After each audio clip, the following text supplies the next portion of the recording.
Steve's got more. Do you have more agendas Yes, right here by you.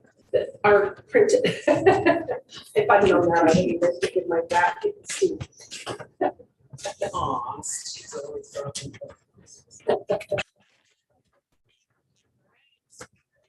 Okay, are we ready to go? Everybody? Okay. Welcome to our San School District Board meeting. Today's date is Wednesday, May 11th. It is, I'm going to say the times, we're probably keeping this off. 3:03.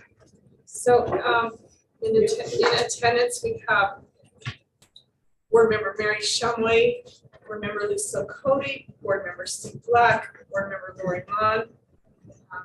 Nelson may be joining us virtual, but not at this moment. So then we have the Superintendent Nelson, Business Administrator Tyrell Pemberton, and other administrative staff. So first thing on our agenda is to approve the agenda. So if I can get a motion for approval.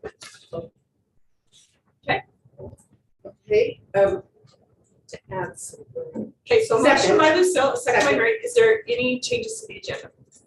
I wanted to add just a discussion item about the School Institutional Trust Lands Administration's letter to us, asking us or inviting us to meet with them.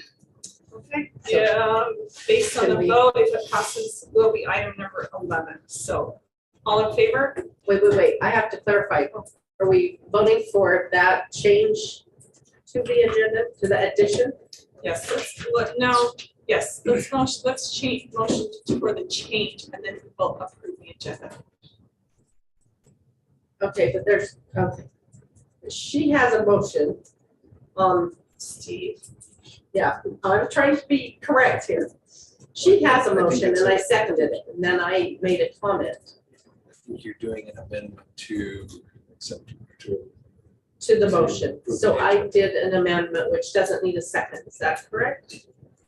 you make a motion to amend the motion. So I need to ask, so so, make a motion to amend the agenda. okay. I move to amend Lucille's motion by adding a discussion item, would be discussion item number 11, to discuss the invitation that our school board has from Sitless to meet with them regarding the land swap.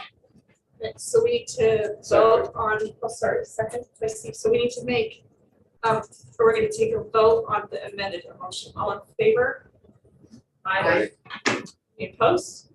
Okay, so now we need to have a vote to approve the agenda with that change. All in favor? Aye. Aye. Okay. All right. All right, thank you. So that will be item number 11. Superintendent, we're going to turn the time over to you for the quest update. Yes. I want to highlight and express appreciation to our business office. It was a few months back, we had a fairly new BA. I guess we say we still have a fairly new BA. And I was contacted by the firm that does our audit, and they did inform me that they felt like we had a lot of turnover in that department, and they were very concerned about the audit. And so anyway, they reached out expecting some support and some help, which we provided. But the staff and the audit, that was a huge undertaking, along with all the other stuff that we've done up in that office and that we do on a daily basis. But got this letter back here just recently, April 29th. And again, this is the state that has now reviewed our audit. We had our audit review, we had them come and present, but now the state also takes a second look at our whole overview. And again, they are finding that the things we are doing, that I think the way they put it is there's no noted material weakness, significant deficiencies, or matters of non-compliance that require any type of follow-up for your fiscal year. So I'm amazed at what happens in that office. We have great people. They're working hard. They're very competent. And when we look at our San Juan West model, support of instruction and support of the things we do is a big part of what's embedded in there. And we talk a lot about that, the different roles that everyone has on Team San Juan. Sometimes we think of teachers, that's certainly, the classroom is certainly the heart of what we do. But so much support goes into it, and the business office is a great example providing that type of support. So I just wanted to highlight them and express appreciation for all they're doing up in that office. Thank you, and it's a good report, and thank your team, and thank you for the good work, we appreciate it. Okay, we'll move into our discussion items. So the first one is our longitudinal study, which is Christy and Lisa Kessler. I may be filling in there too. Is Christy even on? Christie's on. Okay, hi, I'm Christy. on, but I'm driving, Ron, so if you want to jump in, that would be fantastic, and I can answer any questions as needed. All right. And I think there's people who can straighten out anything that I get totally confused on. Yes, the U.S. Department of Education is requesting to conduct a survey.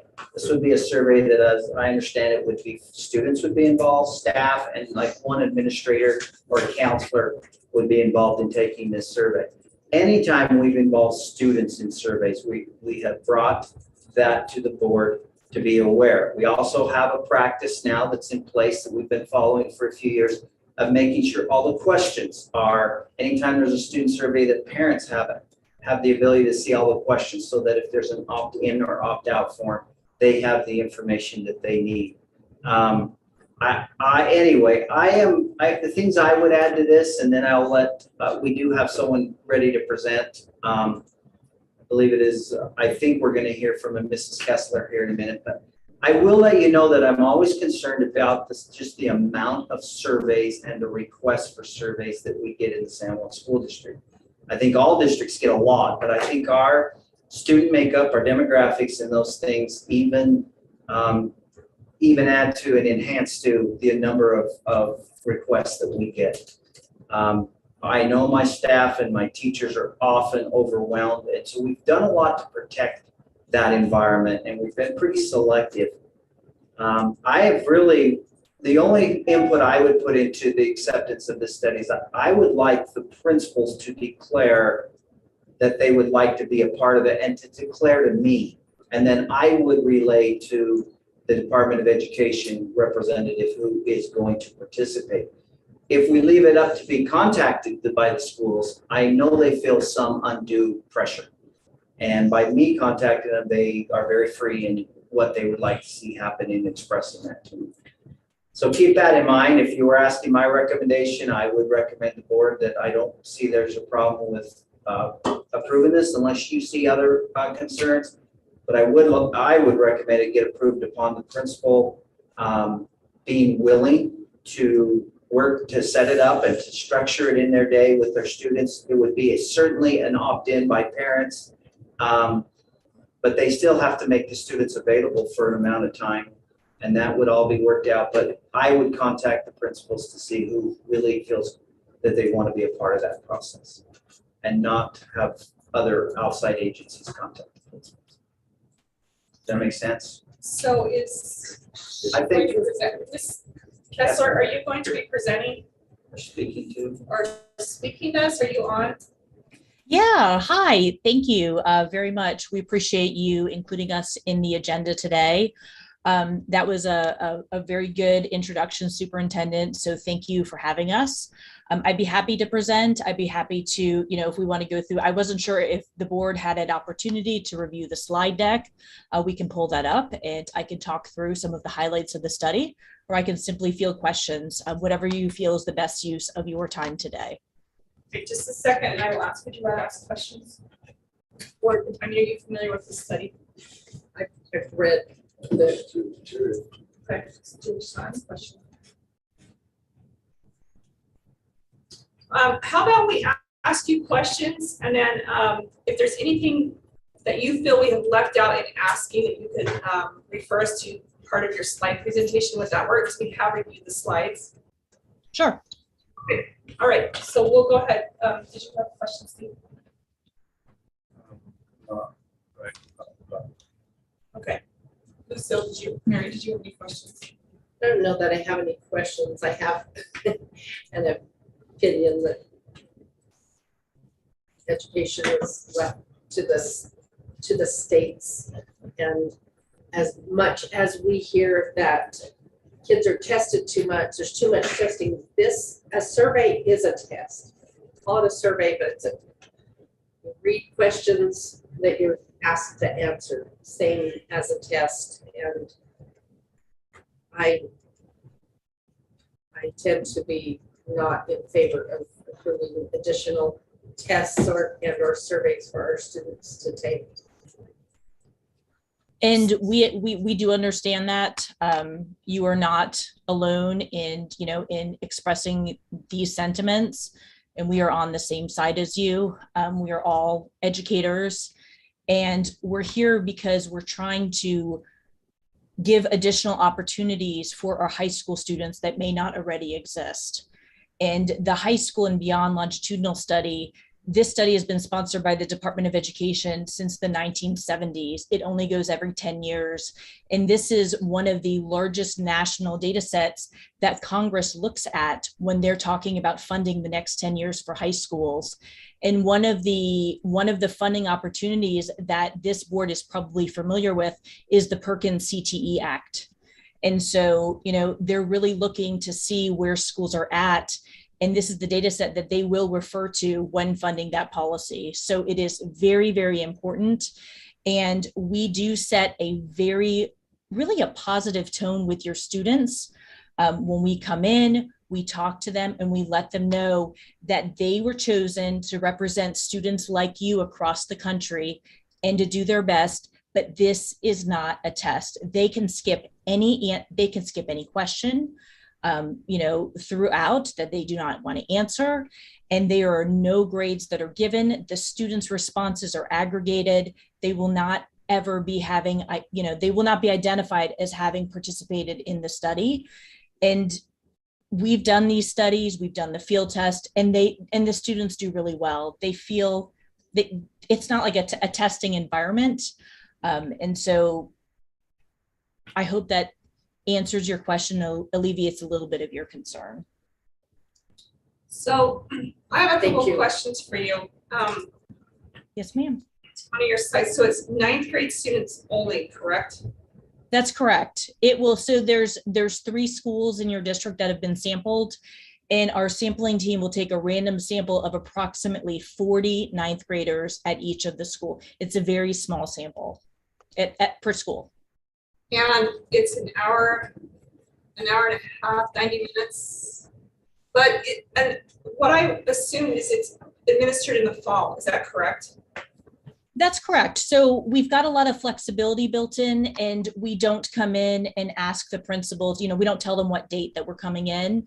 So they can choose a date that works best for their school and their school calendar. And it's anytime. Data collection starts September and it goes all the way through till January 31. And so the principals can identify the date that works best for their school. So it's just a note to the board, we did approve the SHARP survey, which is fall. So the SHARP survey would happen in the fall. So with this, am I correct on that? So just some keep in mind. In the mountain region, Oh, yes. which this is White Is it Horse, and then the other 2 schools are. San Juan High was, so San Juan High was not in our SHARPs, I can't remember, I thought they were. Yeah, San well, Miami Valley White Horse would not include the Sharp, but San Juan High would. and this includes All 3 Missouri. of those. Yeah, White Horse, San Juan, and Miami Miami Valley. Valley. So. All right, does anybody have any more questions? So if this is a random sample, well, maybe for San Juan, for the other 2 schools, it might be the whole class to get 40, pretty close to it. Yeah. So, For instance, in Miami Valley 8th grade right now, we only have 24 students in 8th grade. Sure.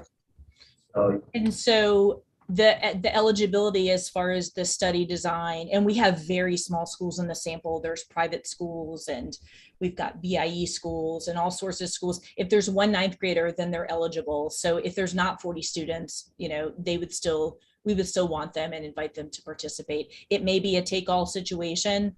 If it's a less than 40, they may invite all of the 9th graders to participate.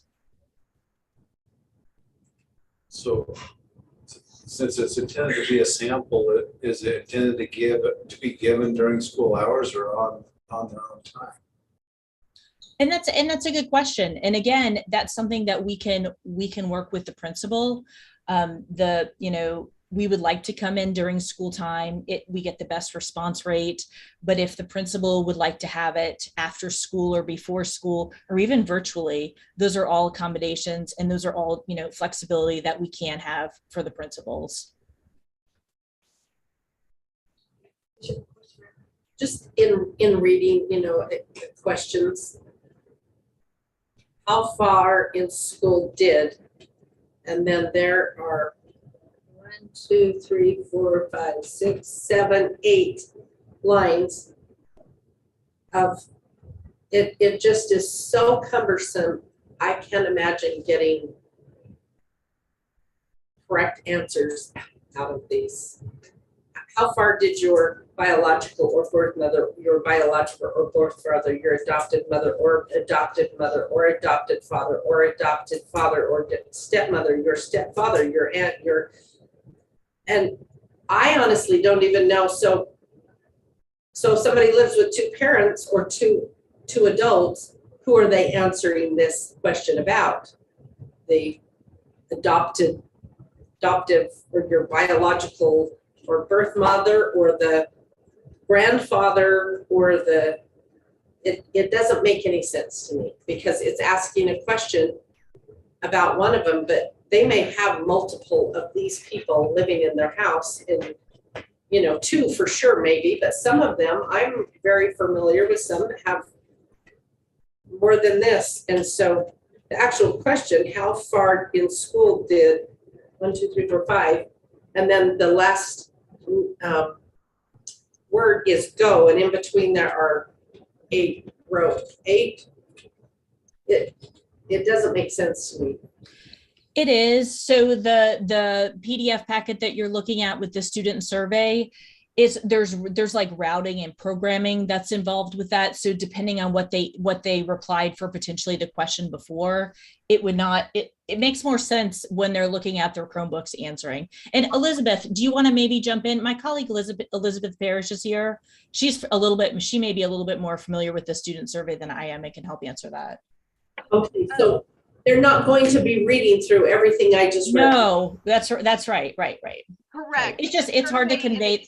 Oh, go ahead, Elizabeth. Sorry. I was just going to say the survey in its printed form, I agree, looks daunting, but keep in mind it is a computer-based instrument. So when it's online, as Lisa said, there's a lot of skip patterns and whatnot that are built in, that are programmed in. So depending on how a student answers one question, they could skip the next 10.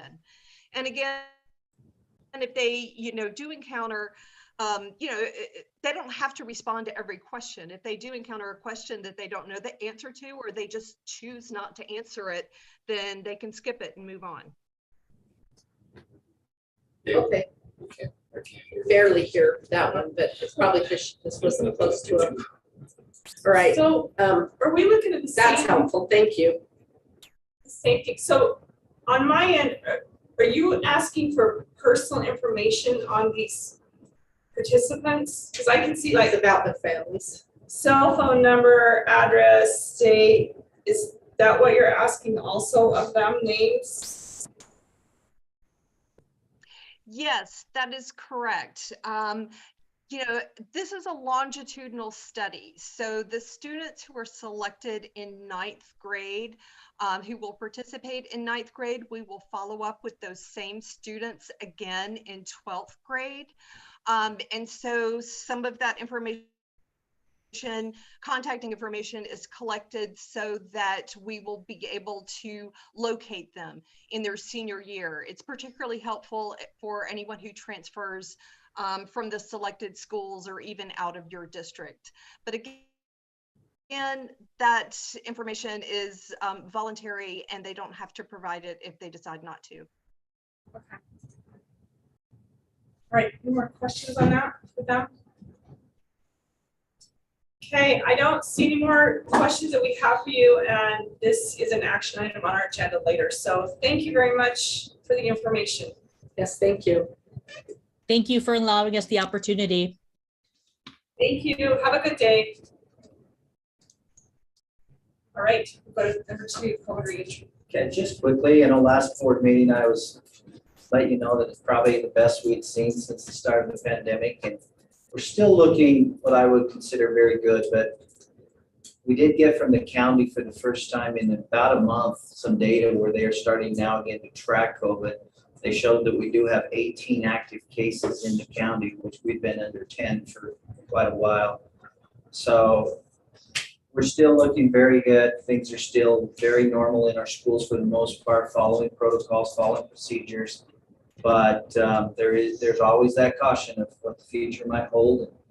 We only have 2 weeks of school, so we'll see what this plays out into the summer, and then it could also be an issue in the summer to prepare for the fall. We'll just see. I read an article today. If you've seen KSL, there's an article today where they are even projecting up to 100 million new cases next fall. So they're not predicting that COVID is just going to continue to disappear on a very, just kind of gradually fade away out. They believe it still will be a part of what we do, and it may have some very moments of where it really is intense as well. So, but still, as of right now, we're just staying the course. Things have been good. Our schools, our staff, everyone, I believe, has done a great job. Our parents, and we will continue to do things there. Graduations will be conducted in a very normal sense. We will follow Navajo Nation guidelines in our river region schools. And so we will follow all those guidelines. For the most part, I think graduations will feel fairly normal and will continue through them. Thank you. All right, we'll just let you go to number 3. This is an item we brought back from last month regarding over-the-counter and standing order, which is a policy 6330. Yeah, I would just say this is brought back. You did make a motion to bring this back for a second reading. We don't have any nurses here today, and if you have questions, I can certainly either try to answer them or get you answers. But you didn't have any questions when we asked to bring this back, so I'm assuming you just wanted more time to look at it. So I really don't have anything more specific than this. Some questions or comments? Mostly just a style issue on 6330.4 part 1, where it lists acetaminophen, Tylenol, ibuprofen, Motrin, Advil. So it's listing the generic name, and typically the generic name is not capitalized, and then the brand name in parentheses. So same thing with ibuprofen, it should not be capitalized, but then the Motrin and Advil in parentheses, the brand names, yes.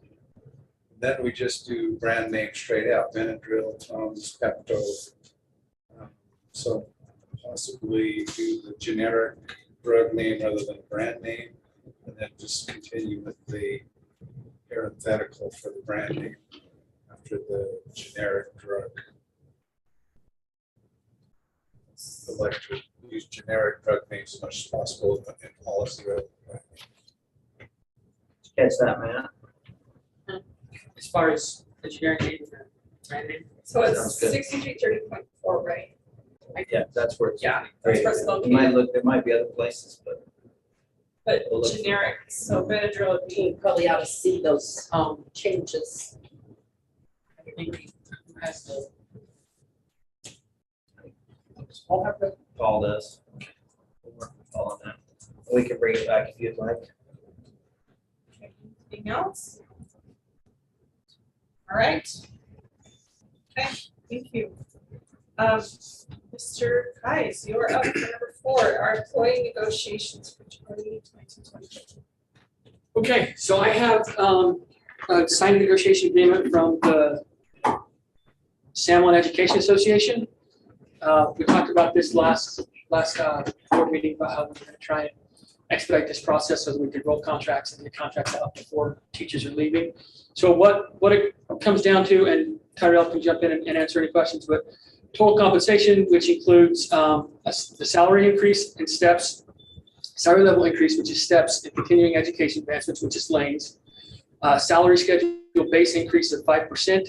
We'll maintain the Utah retirement system contributions, maintain the current insurance premiums and plans. The standard of number of days of the contract will remain at 183. And then the district and the San Juan Education Association agree to form a joint committee to explore and recommend possible changes to the San Juan School District leave policy. So I asked superintendent about that. Would you just clarify? So for a number of years, the Education Association has brought forth a request to revisit leave, paid time off. As you know, personal leave, vacation leave, sick leave, they all have different structures. Like vacation is technically a property right if you follow policy, whereas sick leave is owned by the employer. Anyways, I don't want to say the trend, but there have been some school districts in the state that have just gone to a all or nothing, like just paid time off. They don't care what you're using it for. And this association is aware of that, just wants to look in to see if that's feasible. We have some interesting current practices in place, like our sick leave bonus and things of that nature that make that a little more complicated. But we're just agreeing that, hey, let's take a thorough look at it. If it's something that's a win-win, it's something we'll take to the school board. If it's not something we can agree on and win-win, then no, we won't. And then how would you do the property right on that? That's more administrative. Property Vacation. rights. For teachers, we're talking personal and sick. Oh, okay. All right. Questions about that? This is an action I item. would add that administrators have also expressed some interest in me in exploring this as well. To me, they've been frustrated at times trying to sort out, is this sick, is this not sick, is this personal, where employees have requested one or the other. Anyway, they have mentioned it might be convenient if it was just leave. So many We leave. purposely went to the current process with the fact that the sick leave belongs to the school district and the property right. With that differentiation, Clayton made those changes and the school board approved it, I don't know how many years ago. So, but why does that need to be part of the negotiated agreement? I don't know that need is the right term, but it is very easy for us to comply with that request and show in good faith that we want to come together as a committee and just formalize that at some level. And that is just to discuss, I don't know, just to look into it. Or But there's no agreements attached to explore it. No, not whatsoever. I'm aware of sick leave and personal leave in 1990. So I think I No, don't they think it's a were new separate. policy. No, it is. It was separated and negotiated. Well, But it was we can- separated. They were separated in 1990. Then I came to the district. I had sick leave and I had personal leave Yes, in separated, but 1990. yeah. That was And we've still got sick leave. Now, some districts have said with their teachers, they've said, we're not gonna have personal and sick, we're gonna have leave. Leave. And we're gonna have a rule that guides Which would how much you can, We're just referring to it as paid time off. just Yeah. pay time off. And it would There's simplify it. rules how you use it. And anyway, so a number of districts that we've looked at their policies have gone that route. And that's why I said some administrators. There's getting my door, hopefully most of the sound will be calm. sick leave policy, but it can be a Very good. I think just, and I don't know if this Okay. helps at all with the discussion, but there are varying points of view on this subject, even within our own cabinet and within the Education Association. So to be clear, we're just looking at, is there a better solution? And if not, then there's not. But that's it. There's nobody has an agenda or is trying to, that I'm aware of. No, Superintendent. Thank you. Thanks. All right. We will move to the preliminary fiscal year budget. Yes, so this is our May budget, so it is the proposed for next fiscal year FY '23. It's early and there will be some changes made to this as we round out the year and as we get more information from the county. which I think the board is well aware that we don't get that information until later in June. And we're not going to go through each page, but I'll just point out a couple of highlights from your budget book that you have attached to your board docs. On page 5, highlights a lot of the same things that Matt just mentioned with the negotiated agreement. You'll also see that our K-12 student count is there, along with the new weighted pupil unit value of $4,038. That was a 6% increase from the state to get to that value. Then, like I said, just the negotiated agreement information is there with a 5% salary increase. That's all been built into this current budget that you have there in your board docs. Starting on page 26 is the school allocations. That has all just been held constant.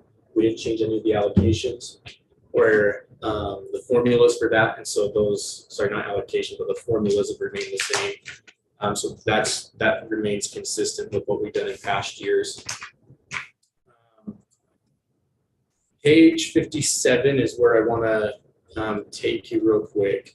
So we've talked in previous board meetings with where we have been hit with a decrease in our pupil transportation. And the state has come through and said they'll try and remedy that and return that, but to properly budget. It was not included in page 56 of our state revenue in our basic programs. So that money was not included as revenue until we do actually see that change. So on page 57, you'll see the second line down there on that table is your impact aid program. That 4.25 million, that 250,000 is generally your preschool and special education impact aid funding that we receive. And then the 4 million is what we've always put out of our basic allotment. Our formula has always been 4 million in the general fund and 2 million into capital, and the excess goes into the building reserve. In order to budget responsibly, we've pulled just over $1 million from that excess over the 6 million. Instead of putting it into the building reserve, we're budgeting that into the general fund currently to help us maintain our current levels and to provide them. So that's why you'll see that increase there on that second line item to 5.285.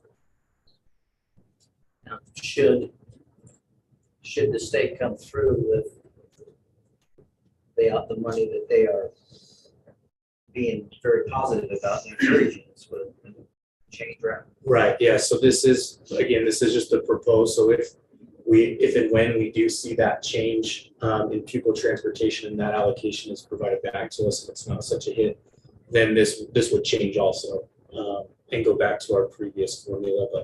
But this is how we were able to make the budget for this fiscal year, but that would change moving forward.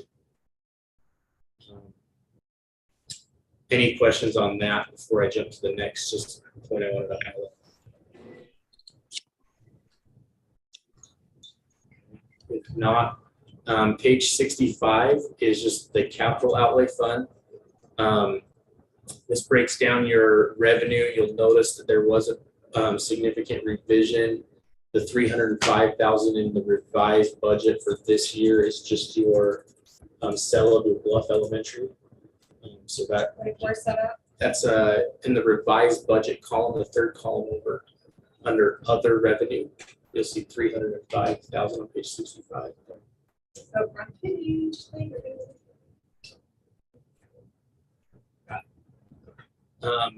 And then just one page down on page 66,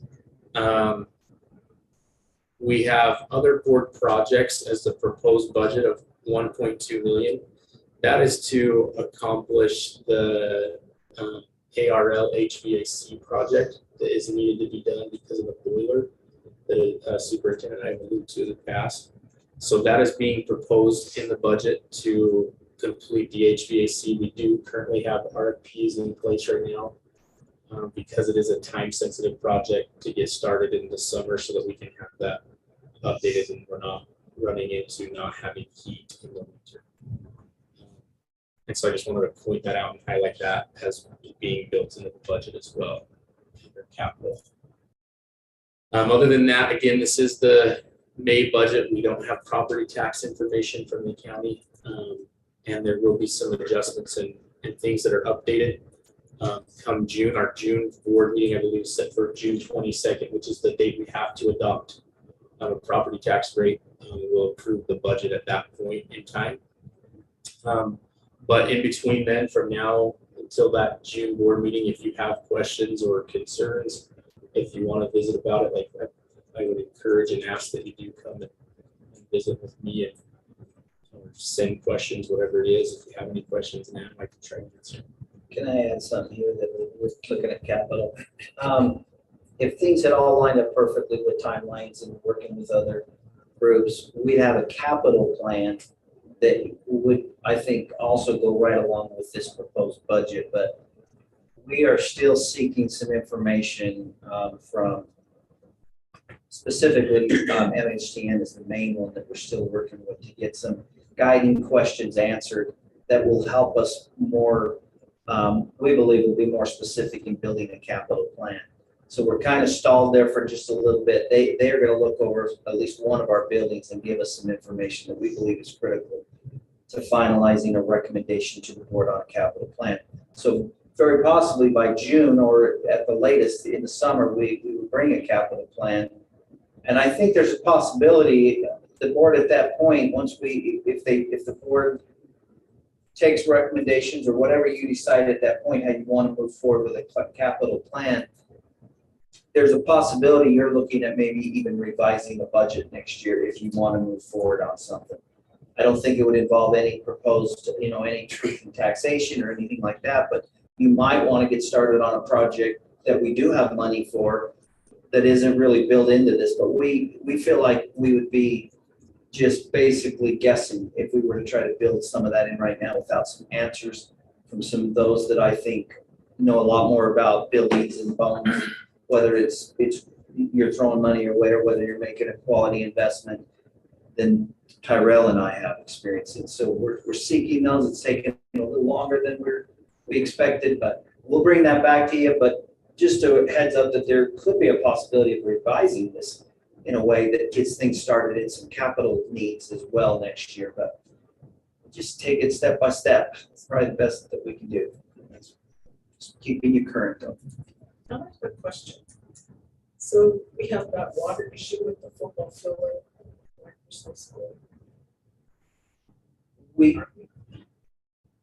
I think we've made headway on that. We are in the late stages of acquiring some water shares and working with Elk Petroleum on putting all that together and San Juan Water Conservancy.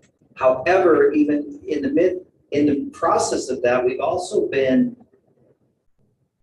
told a different story that there really is lots of water.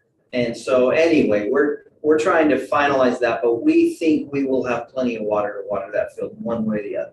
This when there's water. Yes. Well, because they haven't even been the field has the water shares aren't a problem. It's just drought. Yeah. Well, yeah. So we'll need to look into that. We can pick that back up. What are your rain counts? The water shares, we were at the late stages and the Conservancy District requested a letter because we use existing infrastructure to get the water from the river to the field. And we've been using Elk Petroleum's infrastructure, so they requested a letter from them that's signed by them to get that approved from the Conservancy District for the shares, and we haven't been able to get that yet. And I know that Kedrick and I have been working on that. Kedrick's been heavily involved and pushing the buttons that we can try to push, but that's kind of where we're at in that right now. I will say our grass most anywhere in the district doesn't look very good, but even you look around to all of this. So I think we're just now getting all of our sprinkler systems up and getting them going and working. But we'll look into that, because we do have to have a safe and a playable football field in all of our communities that we sponsor. I have a question that I think is not about the budget, it's more about formatting, because I think it's just an error in formatting. But on page 44, there's 3 pages in a row.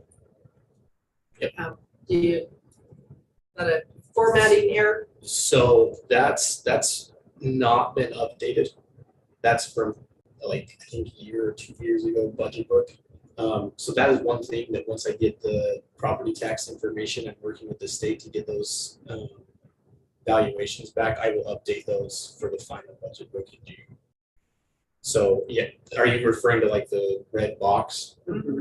Yeah, I did not create that, so I don't know if that was just a formatting error. I would assume so. But when I update those pages for the final book, that'll be corrected. Else? All right, let's move to, thank you very much. That's a lot of work. All right, let's go to number 6, our building use rental policy. These were policies that are brought back to us again.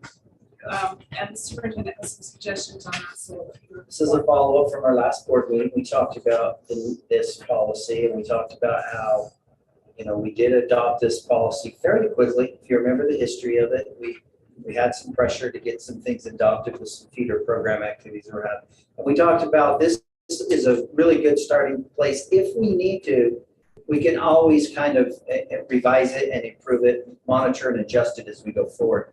And we haven't done that, but then a request came forward from a local nonprofit official charter group that did draw some attention to the cost of using it and the fact that they were a service organization that provided really service for our entire communities and how that should fit into this policy. And so we talked about the possibility of a whole nother section being created for nonprofit and official charter organizations, and that I would bring that back for a draft before the board in this meeting. And that's what you have in front of you there now. Is you see the main change that you see now is under 8230.4 public, nonprofit, and official charter organizations. And then it really uses a lot of the same criteria that is used for our feeder programs, with slight differences that are more appropriate towards a nonprofit organization. But it does allow them to use our facilities and the cost to be waived if you'll notice, this was even added back into the feeder program, because I don't think we'd ever clarified this. If the required labor is donated by the group. For instance, if they're going to do their own cleanup, if they're going to do their own supervision, and we deem that they are appropriate, because it does say school approved. If we feel they can go in and manage their program and they can clean up after themselves, they have good supervision, they may have someone that has a key, so they don't require anyone to go down and open up the doors, then we would not charge them, and we allow them to use that provided labor. So that's the same in both now, the feeder program and the nonprofit groups. So now we also talked a little bit about maybe changing some of the rates, and I was leaning in my recommendation to saying our rates might need to be adjusted. They could be too high. Ironically, between last board meeting and this board meeting, I have been contacted by 2 different commercial groups that wanted to use our buildings. And we just got out this policy that's in place, and we looked at the rates, and they thought the rates, if anything, were low. And I actually felt pretty good about the rates. I felt they were very fair in you working with them. I felt like they also didn't, they weren't so high that others couldn't utilize them, but they weren't so low that it was going to turn our buildings into being used all the time, and our principals were now going to be facility managers as much as they are instructional leaders, which is a concern of mine. Anyway, I came away from my interacting with this policy in the last month believing our rates are actually in a pretty good place. I think I would recommend that we leave them alone. We certainly could watch them in the future. Maybe that will change, but I can't recommend a change of rates right now. I do recommend we put this new clause into this policy and we work with these type of groups. This would be groups such as a quilting guild, such as an elk lodge. There's a third one that you see quite often in our communities. I always forget them. Rotary Club. Those are the official type charters that are often utilizing our space, and everything they're doing, or at least the majority of what they're doing, is to provide service back to the communities. And I think that was pointed out to us, that you really want to charge groups that are coming in and trying to give back to the community. I think that was a justifiable comment for us to look at, and this would reflect that they now would be able to use our facilities. We might still charge them if we can't find donate. If someone has to go open up the door for them, there still could be a very minimal charge, because our policy is very clear. We are not supposed to issue keys to anyone outside of district. So, if we have a feeder program, nobody can open up the door, and if I have to find somebody, there could even be a charge to a feeder program. But thus far, feeder programs have been able to utilize coaches that are looking downward saying, I want to support that volleyball group. They're going to be my volleyball girls. I want to support that baseball group. They're going to be my baseball boys or my wrestling boys. So they've had a lot of help, most feeder programs, in donating this type of labor that we haven't had to charge for. And I think this gives us good flexibility in that area. Questions?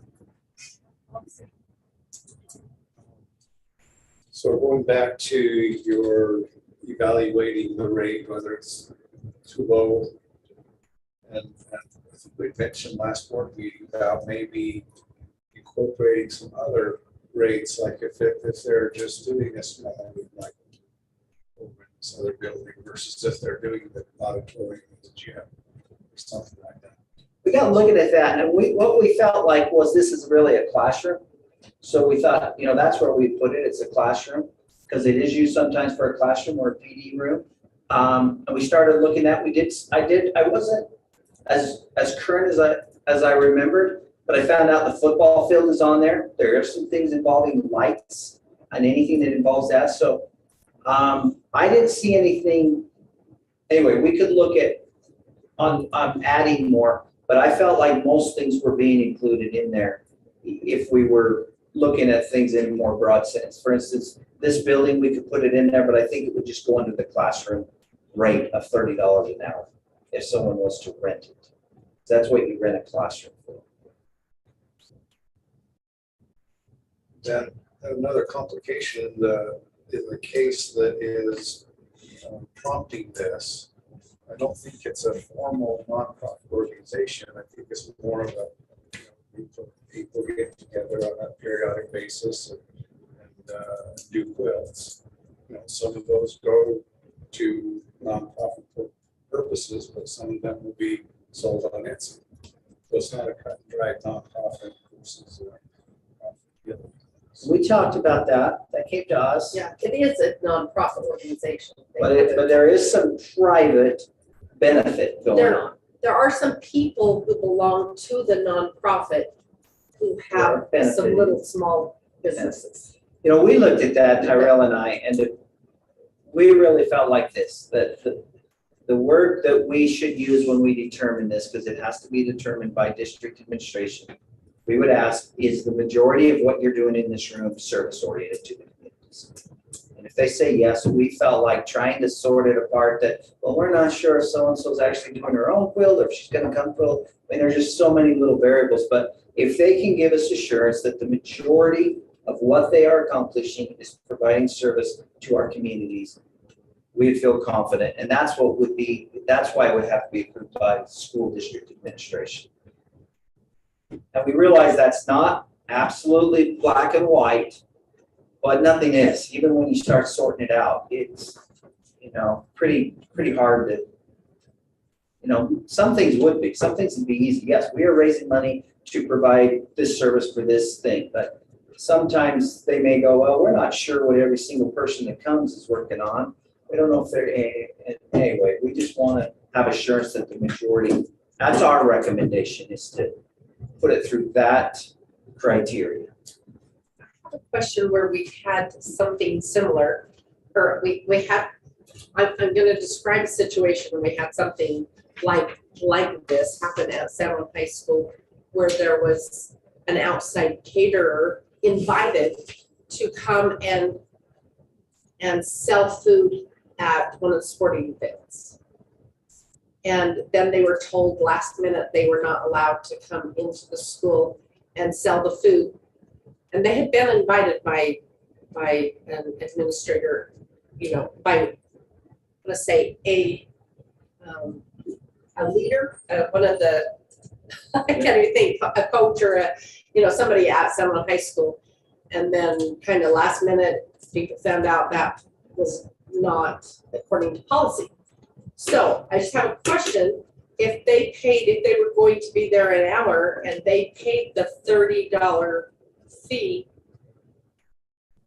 see, it was supposed to be in conjunction with that, a sport or a club's fundraiser. I remember the very incident. Yeah, so does that fit under the spend plan thing, or does that fit under here where that could actually happen? And I don't even know if it's 100% policy. A decision was made on the basis of fairness to everyone. The question I asked is, if you're going to allow one, are you willing to allow all? You could have 5 tables set up next Friday night. And are you just letting the one that you might know the most or you live next to, and we've never seen it, we've never really reached out and facilitated these outside groups coming in and running our concession stands or competing with our concession stands. So I think a little thought needs to go into that, and that's why. Is it part of this or the? I think it's something separate, but could they rent our facility and do something? Yes. Would we allow them? It would be a separate issue to say, would we allow them on the same night to rent something on the same night of a basketball game, so to speak, and compete with our own class? That's another separate, that's really not part of this debate. Okay. So, yeah, I like the changes to this so far, and I wouldn't be opposed to having rental rates for businesses. They actually have a business that they're wanting to rent it, and so that would be, the rate that is currently, or maybe even a little up, and then a little bit lower for you're not a business, you're trying to come up with some money. But anyway, I do like this, and I think this is like any policy, that policies are always revised and improved over time. So we could. I like these changes. I definitely think you could approve this, and you could prove it and know that even with approval, it's something that'll have to be watched and possibly improved. We get things that come to us that we weren't thinking of. Right. Well, thanks for working on this. I do think those are some good improvements to the policy. Did you? 8230.4 on the nonprofit, the feeder programs. It's in both places, the feeder programs and the, no, I guess this is just a nonprofit. Ensuring the activity does not take precedence over high priority school programs or functions. Just wondering why high priority is in there and not just school functions. Yeah, I think that might be a good catch. Probably school function says it all. Right. That might be under feeder program as well. You're saying it's not under, well, I think it probably meant that those are the high priority. Yeah, it does. That's why I'm saying I think it's a good catch. I think we just, the school programs are always the higher priority, so why be redundant there? So it's not high priority school programs, it's school programs. Yeah. Is charter organization defined? I read that. It didn't really bring anything to my head. Well, we actually looked into that. Matt brought me even some very thorough stuff. I felt like, again, it's one of those things where to be honest with you, I'd like to see, my recommendation would be you see if that's something that becomes an issue, because it does get into a lot of different definitions of what that charter program is. And the more I got into, the more I went, I don't know if that's even going to come our way. And maybe I'm wrong, but I felt like those that fill out an actual application and they know they're a charter, we would ask them that question, and if they are, they would be an official charter. But Rotary's a charter. you'd like to see it? The Quilt Guild is a charter. All those belong to a bigger program that has stipulations for service, and those kinds of things are required to do service. We could put more in there, the board would like to see it. Yeah, go ahead. Of course, a lot of our vendors are now working outside of the industry. I think there's a school function. They're out there by the road? Yeah. I don't know if we have any jurisdiction out there by the road or not. I don't think so, because they're within the fence. And that's probably nothing we can control. Or they come and ask me to say, They're kind of finding the loophole. yeah. But you're saying it is within the fence inside? No, outside. Yeah. Well, I don't even think that's a loophole. They're close enough for people who want to go out there. They have the, So we they have can people do that park and watch our sporting events from outside of the fence. because they're on the city street. So All right, Tyrell, can you do number 7, like in 3 minutes, like I said? Yeah, I'd probably do 7 and 8 really quick for you. Okay, then we've got it. We'll knock them out. So that's your reporting front of use policy. That's just the second viewing. It's the same thing from what we saw last month. Just keep in mind, so I'm going to tie this into number 8 there, your fraud risk assessment. This is the same thing that we went over in September. We're supposed to review this and have it presented to the board annually before June. So we're presenting it now. If you have questions or concerns, this is what we will be uploading to the state auditor's office. And you'll notice, like, if we look at it, believe it is number 2 under 2D. I've marked yes on there. Reporting fraud and abuse, it's a policy. We previously had marked no, so if the board chooses not to adopt that policy, then I would adjust this to reflect that decision also. But this is currently as if we were going to adopt the fraud abuse policy that is presented there too. The only other thing on the fraud risk assessment as well, the number 5, have all governing body members completed the entity-specific online training. I do have Lori and Steve's training. Nelson's is done. Okay, I don't know that I have Nelson's certificate yet. Do you want to reach out to him? I will reach out to He him. told me it was done, I think, last month. Okay, so I just am missing those trainings from all of the board members to mark yes there. Again, it's not like a 100% requirement. We won't get deemed. But it's worth 20 points. It's worth 20 points on our fraud risk assessment. So Subtracts 20 points. and that will get uploaded unless we have any concerns or anything we want to address there. But I will note that number 9, we were able to mark yes this year. We do have a formal audit. Can see back to that really quick. Well, we had adopted the policy and the committee before, so.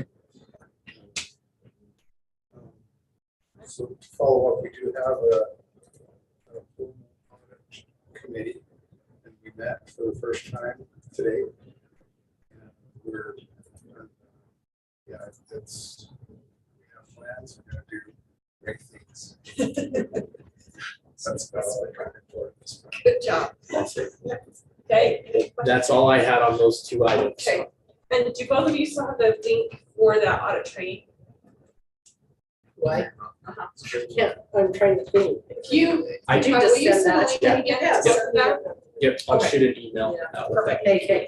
Okay, thank you. Had to drop the ball there. All right, we're gonna drop down to our direct report. Mr. Rock, are you with us?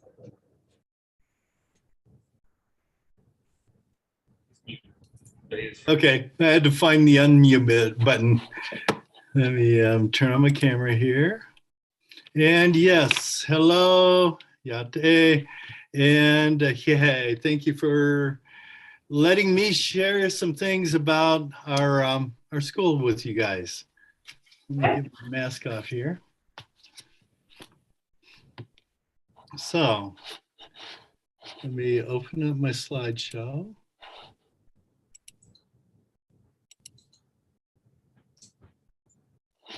Okay. Is there any sand left in Monument Valley? I don't know if there's sand left in Monument Valley or Navajo Mountain. I drove kids home yesterday, and going down the road, I thought I was going to have to put the vehicle in four-wheel drive to be able to get down the road. It was a mess. I'm sorry. You're not. So are you guys getting some of our sand? We're getting the whole reservation up here. I'll bet you are. All right, so the format we usually do is we ask you questions. Is that what you were prepared for? I have the template for the slideshow. I could do that, or you can just ask me questions. If that's the norm, let's go with the norm. All right, usually we ask, so we'll start with you. Want to start with Sylvie? I have a question on your challenges.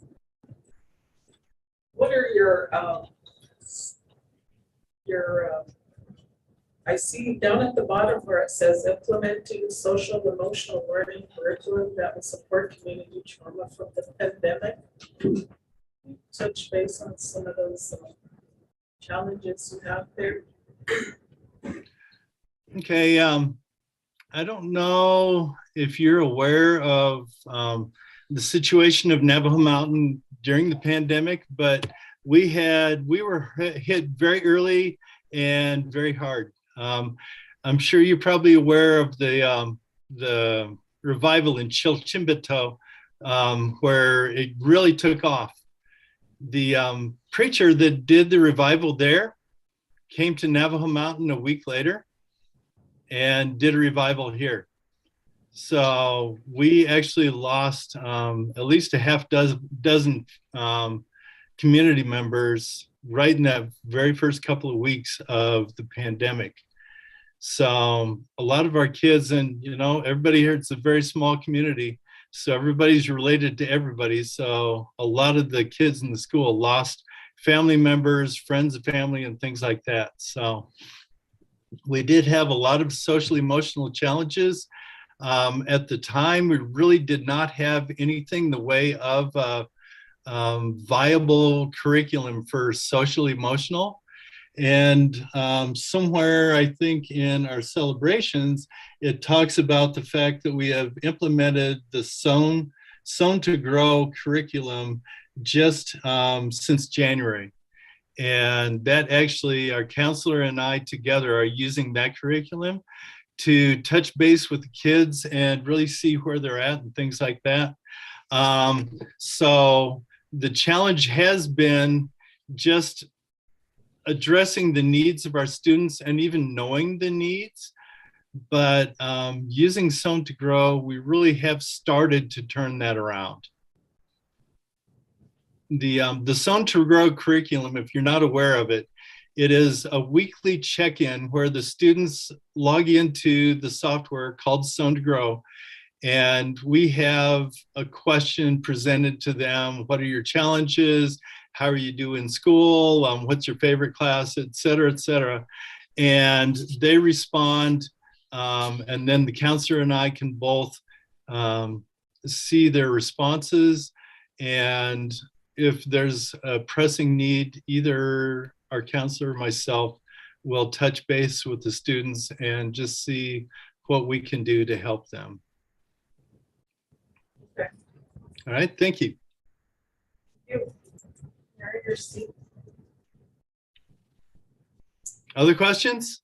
Okay, I'm going to ask you, what off of your slide presentation do you want the board mostly to know?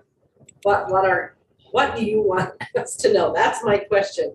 What do we need to know about what's happening at Navajo At our Mountain? school. Thank you for the question, Mary. And I'm going to back up for just a second. I don't think Lucille and I have ever met. Is that correct?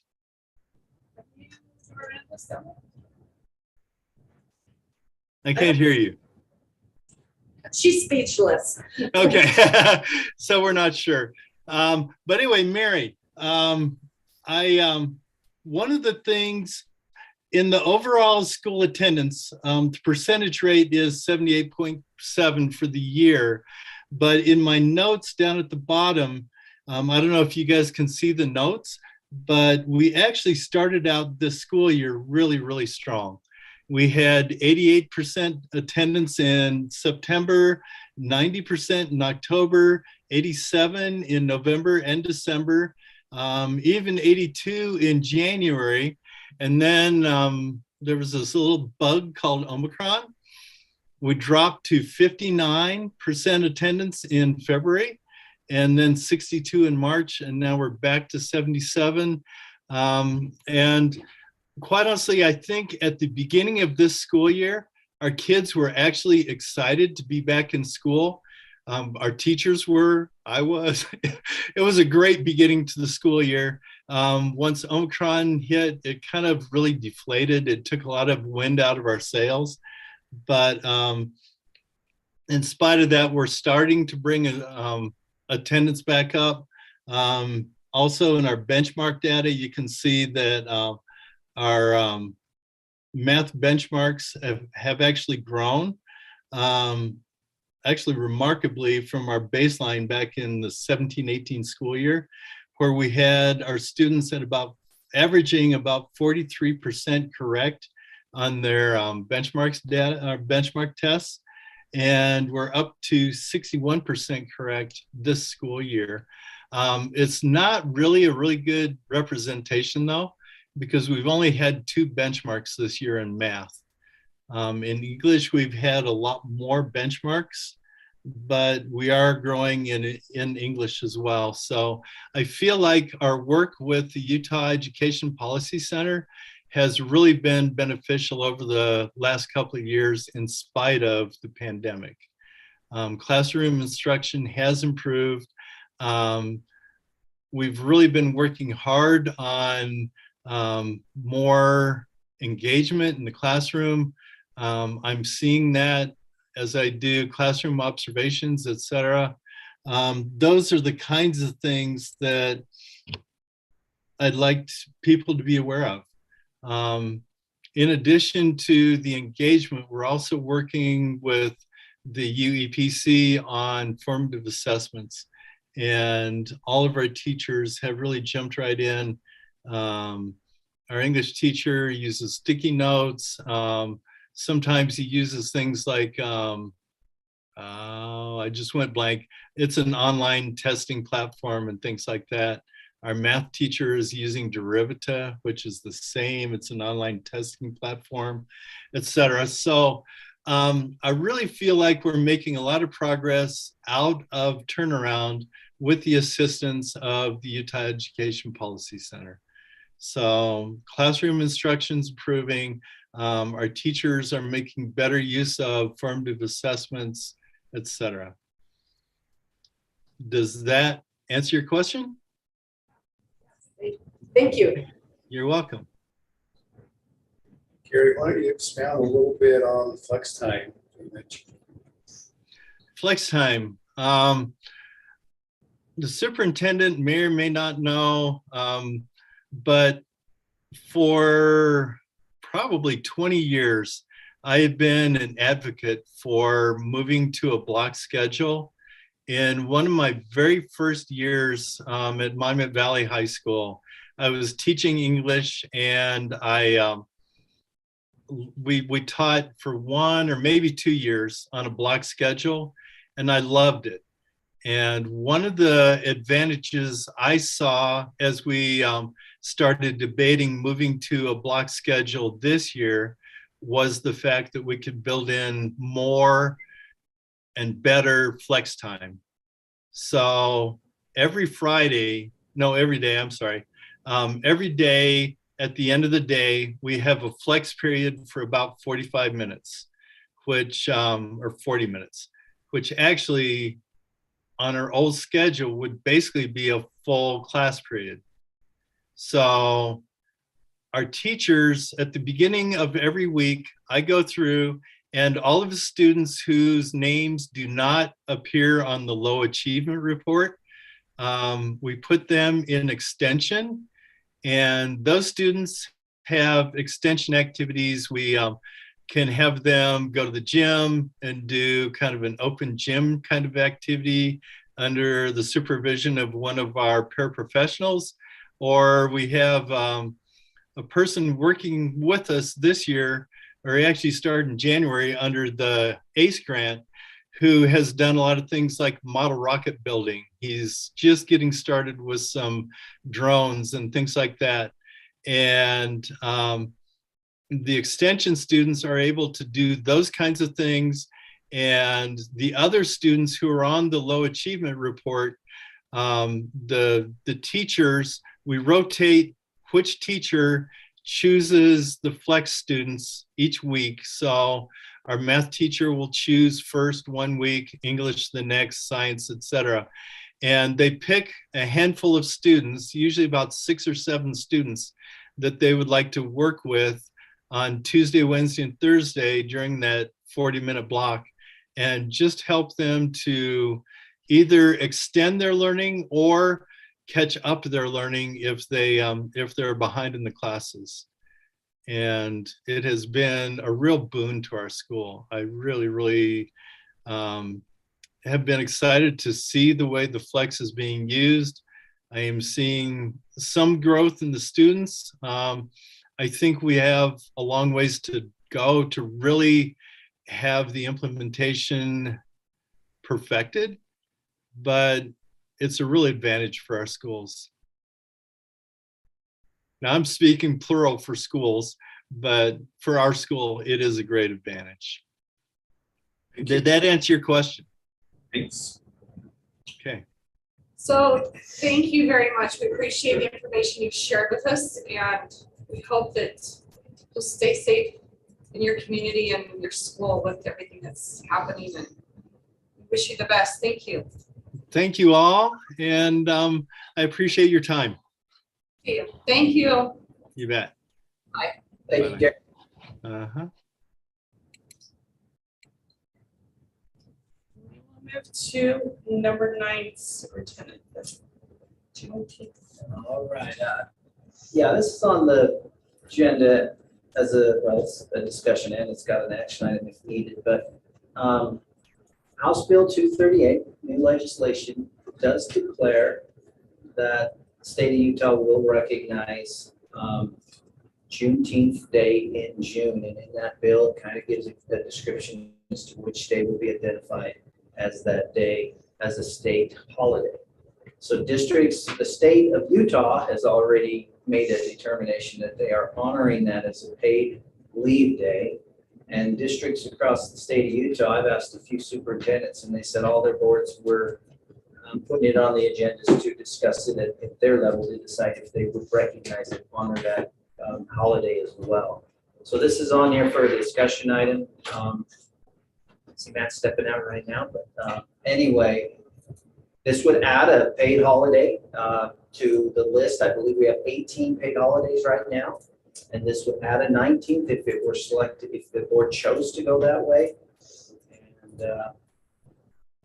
this is primarily for anyone that's on an 11th or a 12-month contract, because you would have all of your teachers and those would not be on contract. So you're talking about employees that are on 11th or 12-month contract. 11 months goes through June.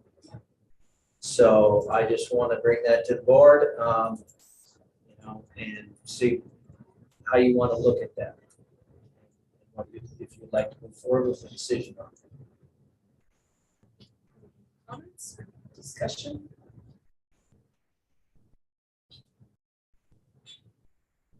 So the state says it is, but then we have to decide, obviously.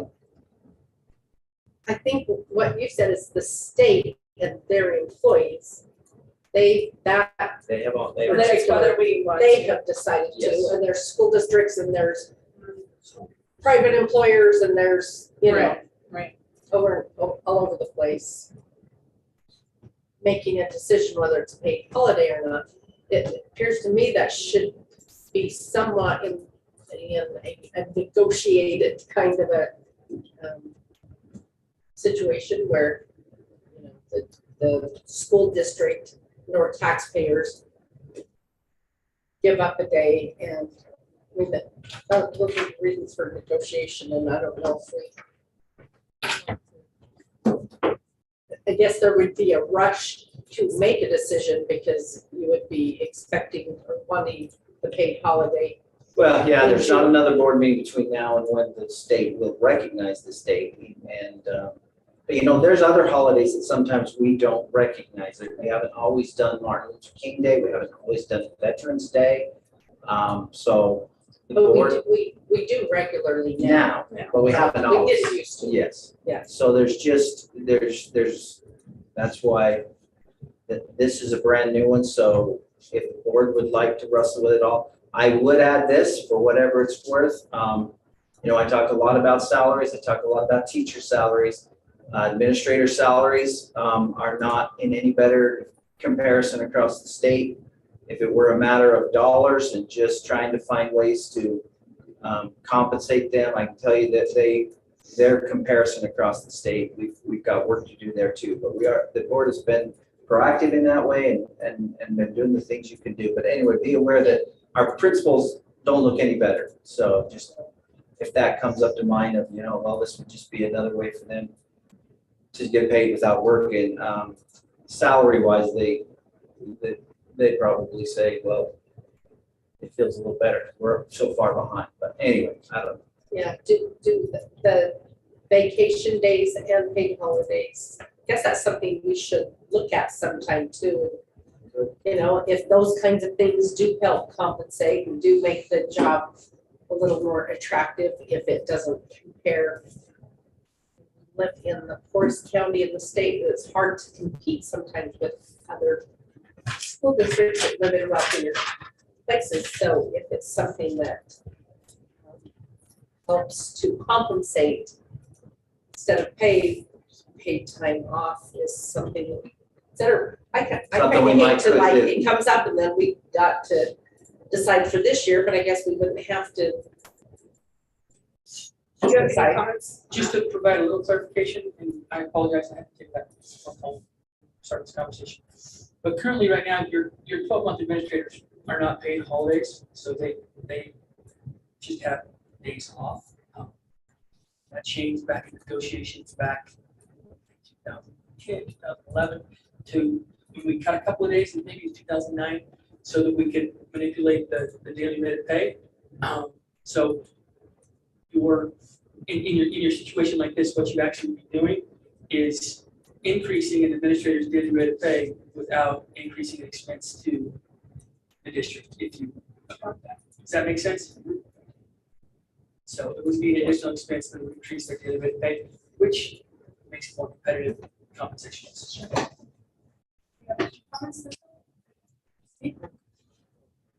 Not sure how it doesn't increase the expense if nobody's working on a particular day. Well, there's so much work to be done. We're going to have to, you know, how's the extra work going to get done? We can get the work day out. And to that point, with your administrators being exempt employees, like if they do work extra time or extra hours, they're not compensated for it because under Fair Labor Standards, they're exempt. So the overall cost of salary is not going to increase. If you say you can have this day off or not, I mean, we do it all the time. Tyrell and I are here at 6 in the morning, you know, doing that extra time. It's not increasing our cost. It's just the opportunity cost is there. But as far as the fiscal, no, it's not increasing.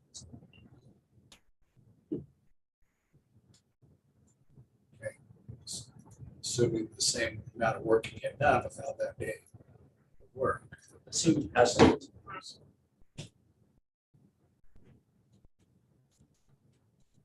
Yeah, I guess I would be interested in knowing if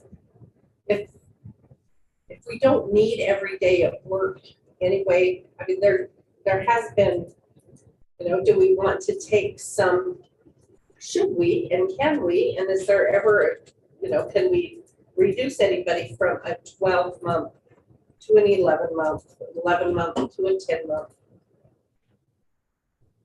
And that may be something in the future as we budget, if we really get things tight, that we, those kinds of things are, our principal, our bluff principal, that was changed from a 10 to an 11 month a couple of years ago, just a little over 2 years ago. And anyway, if those because this topic's coming up, that may be something we want to consider in the future, just a thought here. And if I can tell you, I think we have to make it. oh, yeah, and I can tell you, I just think the job never quits growing. And that's why it pressed it moved us into 12 months. The job just never quits growing with the reports. The state finds every year through legislative process to increase the things we have to implement. That's summertime. Like right now, we've got to be prepared with seizure training for next fall. Oh, and that's just one thing that popped in my mind. There's a list of 10 things that came out of this last, and that's summertime to recruit, to hire, to get ready for next year with what's new. I just don't think the job's ever going to go back to where we could. Go back 25 years, we certainly could, but I can't see that happening.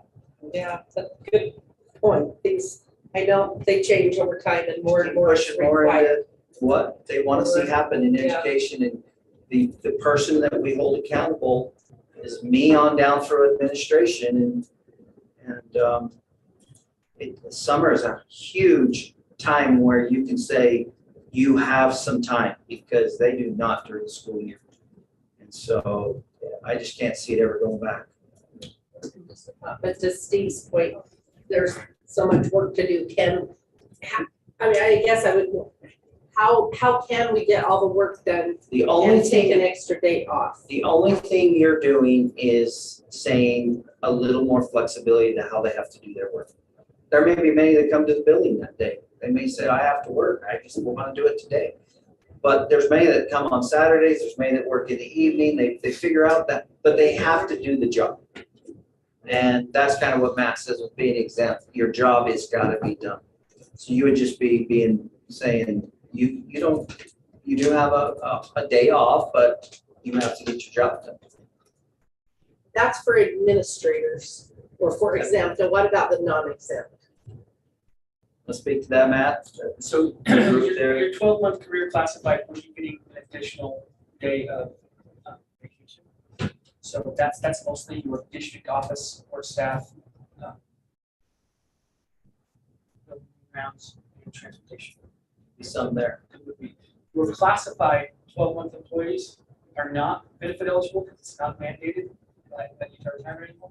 So they would not be, they would just be getting a day off down to compensation. That would be your custodial aides, just your custodial aides, building grounds. And so we don't have any summer programs anymore where that would affect students being here, do we? We do some summer programs. So you'd have to work around that to some degree. We still have some summer programs. I think this is a discussion that could be integrated into the paid time off discussions that you're having. There's businesses where they have a paid time off policy of X number of days per year, including the holidays. So if Juneteenth is important to you, you can use that as your paid time off. it's not what we show the work. So I guess, let me ask you this, Matt. I think we look at the overall cost of honoring this day and giving that to them. I mean, we're looking at gesture and goodwill, and we're looking at dollars. So I mean, realistically, is it, is there, because there's not, I mean, we're not talking the whole district, there's really this many employees that would really benefit from, but in the long run, like you said, I'm feeling like it's your biggest impacted group is that 12-month career classified. Sure. So business office, this building, they're going to be paid an extra, so that will increase. As far as your administrators, they're not paid holidays, 12-month classified, not paid holidays. So it really is just a gesture of, you know, however you want to take it, and I don't know if it's, yeah. The one question I would want to make towards Mr. Black's comment is, I get worried and stay up at night when we start having a lot of inconsistency between districts as far as continuity of this is a day off or this isn't a day off, or this person's job is to do this at this location, it's the same at this location. Because that's where we get into risk and things that keep me. So it's, as much as I'd like to be in favor of saying, you know what, we're gonna give you a discretion if you want to use that as one of your holidays, that's great. There is some stuff that comes along with that that is a challenge. So, but nothing we can do. Thing I'd add to that I don't know to what degree there is political input or public input into this with some political ramifications. I mean, when we weren't honoring Veterans Day first, we did get quite a bit, I don't know what quite a bit means, but we did get at least enough that we felt it was a substantial amount of outcry that, you know, this is a holiday honoring our veterans and you know, our freedoms and anyway, and we looked at them and we listened to them. I don't know to what degree our communities, this is a holiday now that is strongly looking at civil rights and the journey of those civil rights and how they came forward.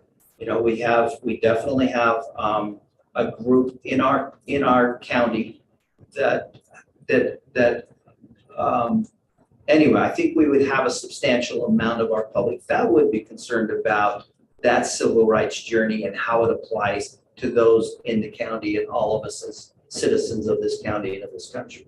So I don't know to what degree that plays into any discussion, but I think it is something that weighs in a little bit, at least, that needs to be mentioned.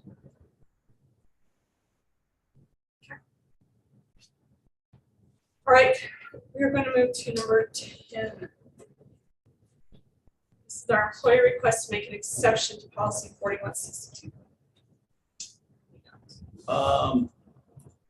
Yeah, you do have under the executive some requests and to consider an exception being made to this policy. This is a classified employment 12-month benefit policy of how we handle vacation leave that is earned. And, you know, in this policy, it does speak, it's very clear, it speaks to the fact that when an employee is resigning and if they believe they want to be considered for payout of that vacation time, that they are to meet with the superintendent, and that employee and myself or the superintendent are to work out a plan that would try to look at both the interest of the district and the interest of the employee and what the needs are as far as job responsibilities. It may be that many vacation days could be taken and the interest would still be very well met. It may be that very few vacation days could be taken. That's what's worked out between the superintendent and the employer. It's a policy that's been in place for quite a while. It's a policy that I have dealt with in my tenure with other employees other than the request you're seeing here. And if you go back even further beyond my tenure, it's a policy that you, as a board, the Board of Education for San Luis School District has dealt with this with requests to deal with how to handle vacation days and sick days, although it's a little different in this case, but even some sick days, they've been asked in prior years to make exceptions. So there is a history here. This isn't an isolated case. So anyway, I just bring this before you. You have a copy of the policy. You have a copy of the request. I can answer any questions you might have or speak to any component of it that if you would like me to speak to. Questions?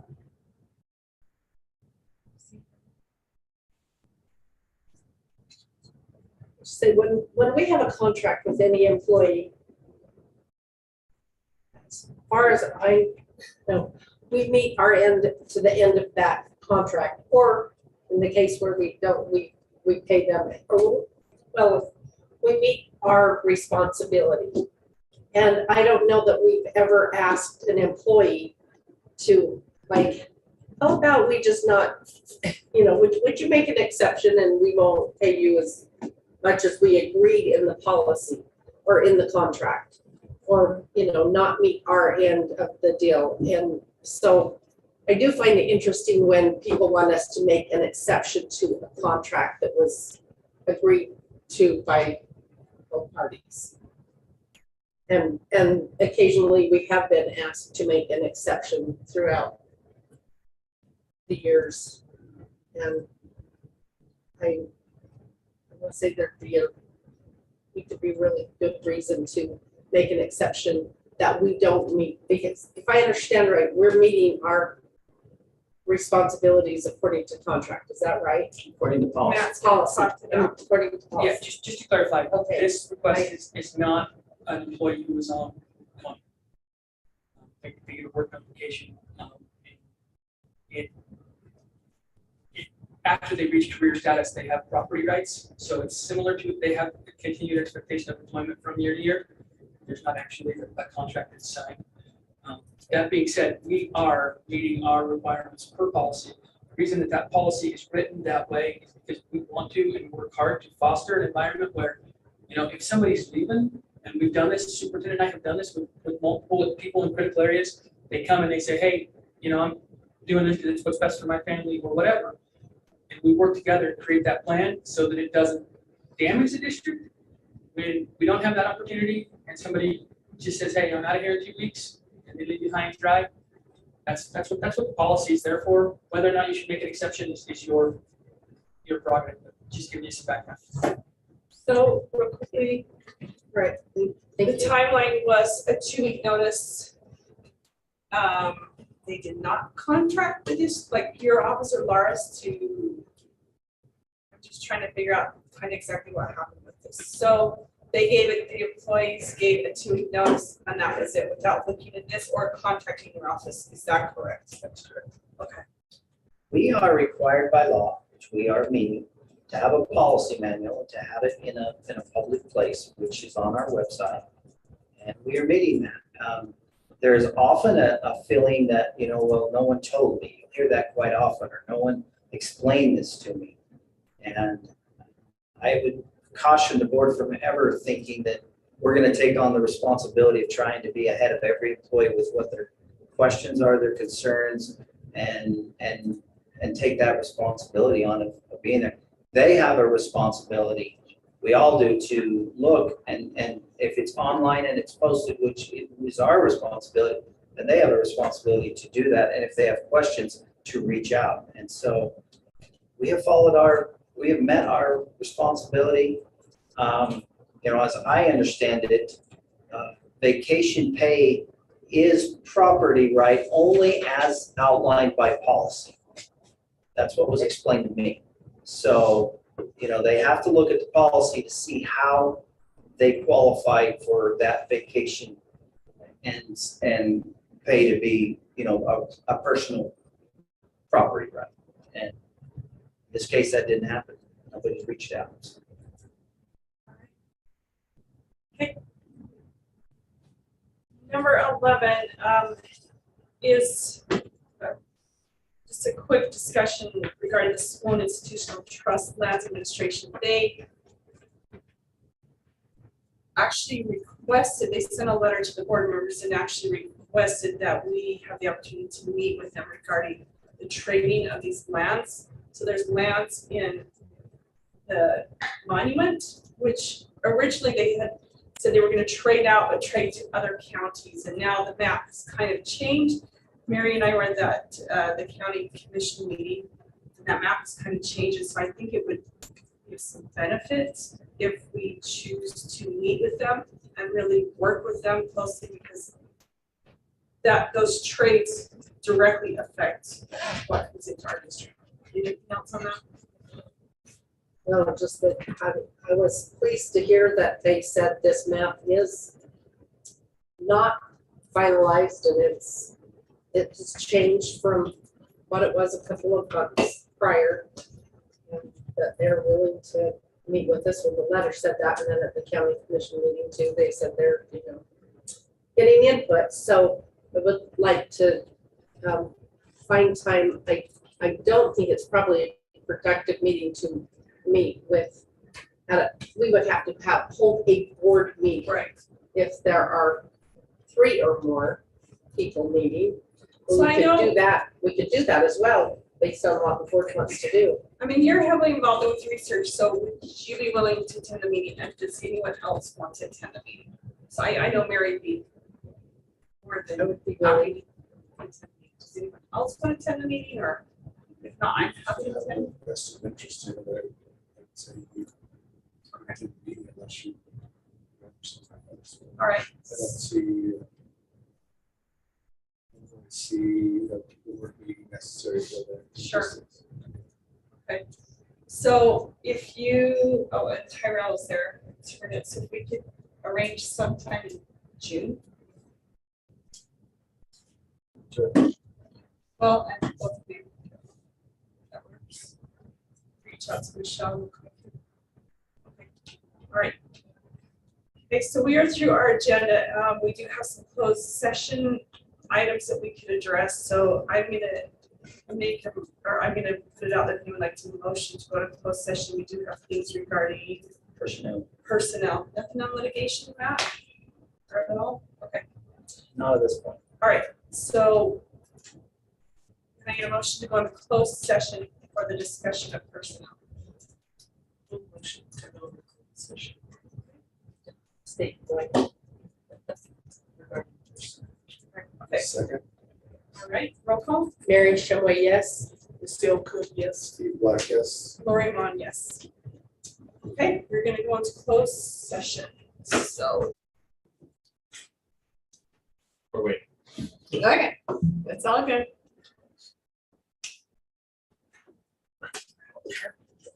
I would be just joining me in this meeting no longer for you.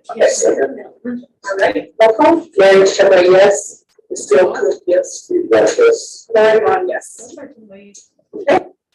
That's the very end of going into closed session. He's just starting it.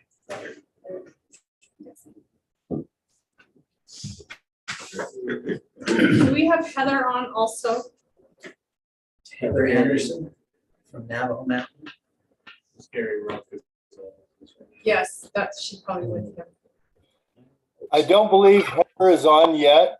I will try to get a hold of her this very minute. And Your office, that would be best, Gary. okay, So, Gary, we're gonna go ahead and do the citizens' comment, and then we'll come back to that. sounds good. Okay. I'll let her know. Thank you. So welcome to our board meeting. You are our only guest. We welcome you. We're glad you're here. So we will have your comments. I will give you 3 minutes if you don't mind approaching the podium. And then I will start the timer for you, and then you can express what you would like to say to us. Sound good? Okay. Just Go say my ahead. name or?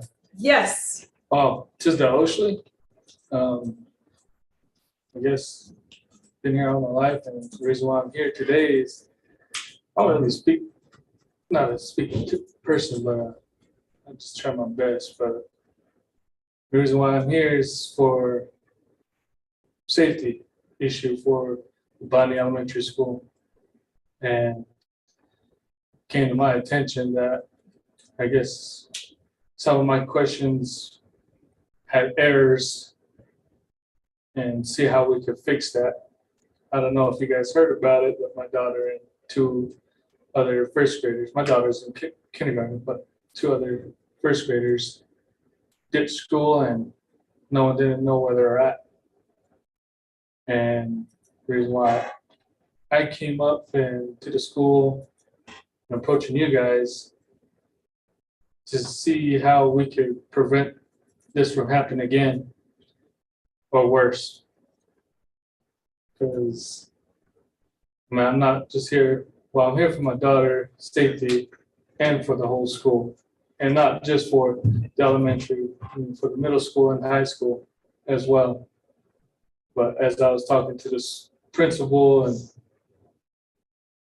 seeing how we could prevent this, like staff members or cameras, new ones, because I asked them how good the quality is for the cameras, and they said it wasn't that great. And from my kid being ditching school and no one didn't know where they're at for 3 to 4 hours. I mean, to me, that seems like a long time. I don't know if some sicko or predator picked them up. I mean, they're long gone from blinding 3 to 4 hours. And they said they have a video voice record automated to get back to us to see if our kids are not in school or they're absent. I asked to see what the response time is in that. From the time you put absent till I get the call, it said 10 minutes. Okay.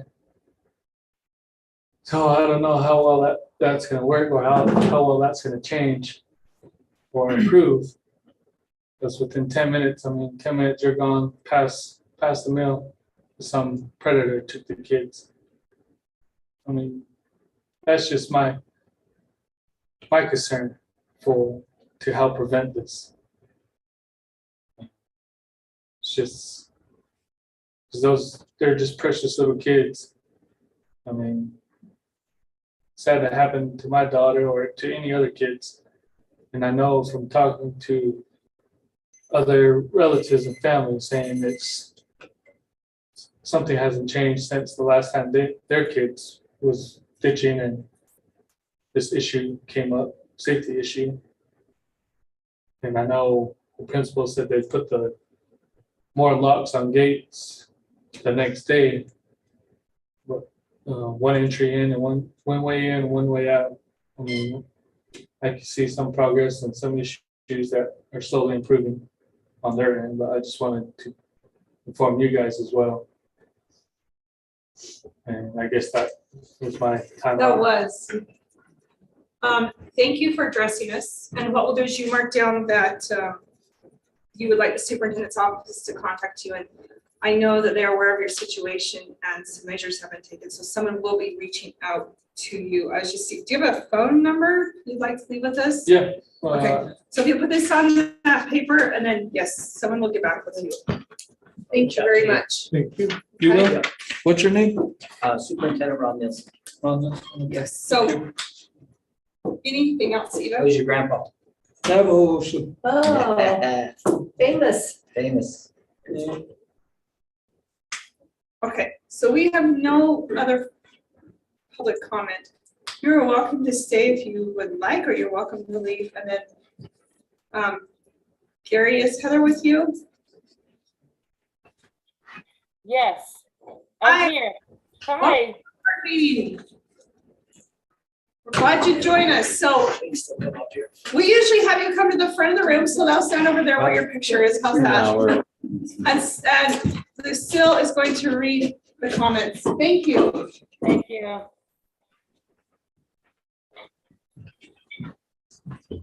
Okay, acceptance awarded to Heather Anderson, Navajo Mountain High School, going above and beyond the call of duty to provide fun and engaging activities for students in engineering and science classes.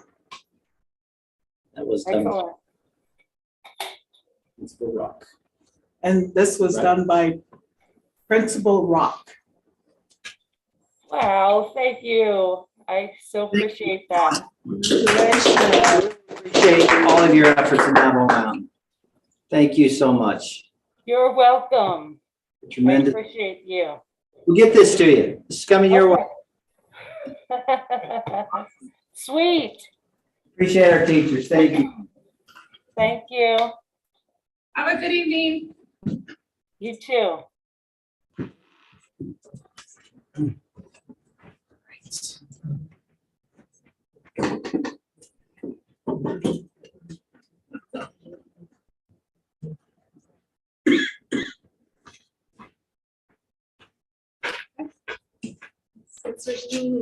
We are finished with our public comment. We will move to our consent agenda. So I need a motion to approve the consent agenda.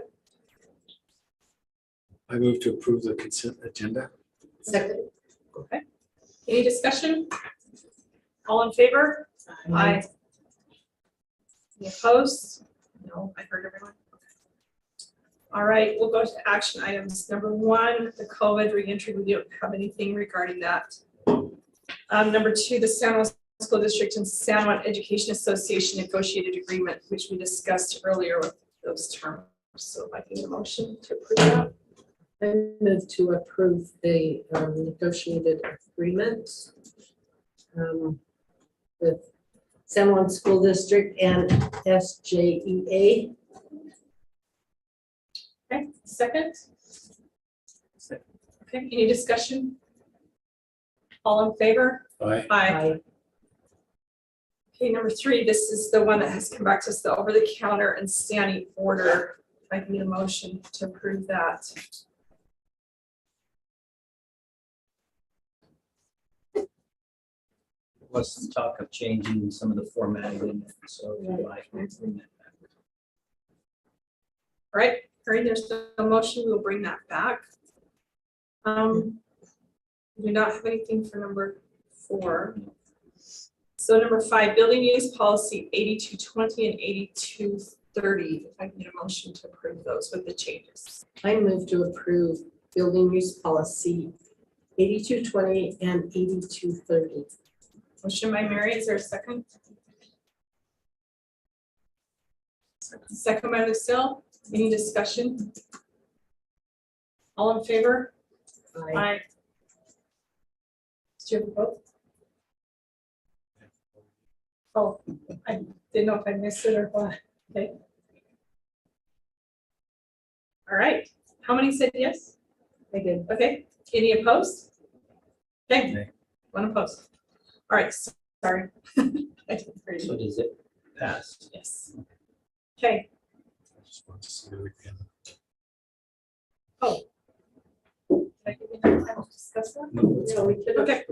we could have, All right. after the, Policy. Oh, sorry. I was just gonna say, after the motion and the second, then there's options for, Yeah, and I didn't, so. I know we have to think too fast. Policy 4316, reporting fraud and abuse. Any motion?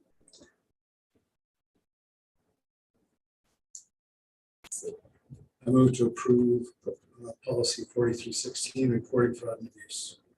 Okay, do I have a second? Any discussion? All in favor?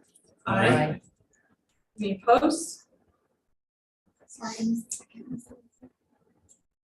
Yes. Okay, number 7, the U.S. Department of Education Longitudinal, did I say that? Study survey. Do I have a motion to allow that to happen? I move to allow the U.S. Department of Education longitudinal study pending approval from the school's principal. Okay, motion by Steve. Do I have a second? Okay, any discussion? Okay, all in favor? Aye. Aye. Any opposed? Nay. Okay. House Bill 238, Juneteenth holiday. Do I have a motion?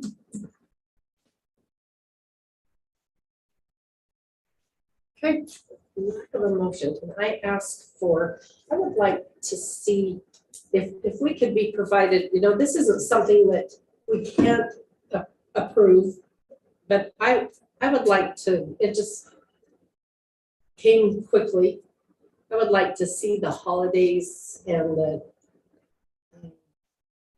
things, I'd like to see holidays already observed and things like that. I don't know if anybody else is interested in more information or if it just dies, but You want information in addition to the published calendar? oh, well, I guess that does give us all That'll give you the and then employee the calendar. amount of time, days off, The employee calendar will give you all that. the sick days, so as we talked, there's personal, sick days, there's 3 categories, Vacation. right? And vacation. So teachers get personal and sick. They get 3 personal days a year and 1 sick day a month. Administrators get a day and they get 18, but they get a day and a half of vacation a month and 1 day of sick leave a month, and they can reclassify it. But if one can have that, so that it's something we can look at and consider, and then So let's just roll this to next month if everyone and then can we get a number of how many employees that affects? As far as the Juneteenth holiday, yes. I'd like to see how many people would benefit from that number wise. I just like to Really, you take notes? have Yeah. Okay, thorough information in order to, okay, So, but this year, it would not be honored because our board meeting will be after the June, so that's fine. But just making sure you're not thinking that we can take business next month. no, it'd have to be next. It'd be for next year, which is fine.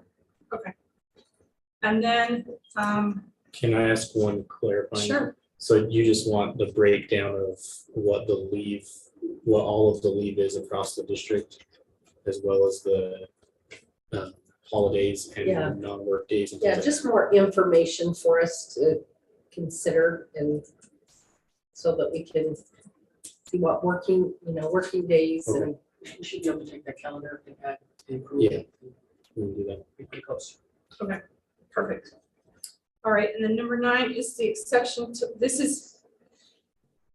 this motion would be to give an exception to policy 4162. So if you make the motion, it's to give the exception. So to allow them, am I making myself right? To allow them Well, to, that's what's being requested, but That's whatever your a motion request, is, yes. that's what it could be. But yeah, there you had a request for an exception to policy 4162. So if you take action, you can make a motion to do something. If you don't, then. okay, so there's a motion for the exception to policy 4162. Okay, hearing no motion, that fails. All right, information items. Let's go over our San Luis School District graduation schedule calendar really quickly. Yeah, I think it'd be helpful if we identified who was planning on being in attendance to which events, which promotions. So I think you have a calendar that you can pull up there. What do you have in front of you? I see. Okay, Lori's begging for mercy. Will someone cover me at Munson School, please? TES, You will be at our high kindergarten, school? LaSalle Elementary. I don't know if we have anyone at LaSalle.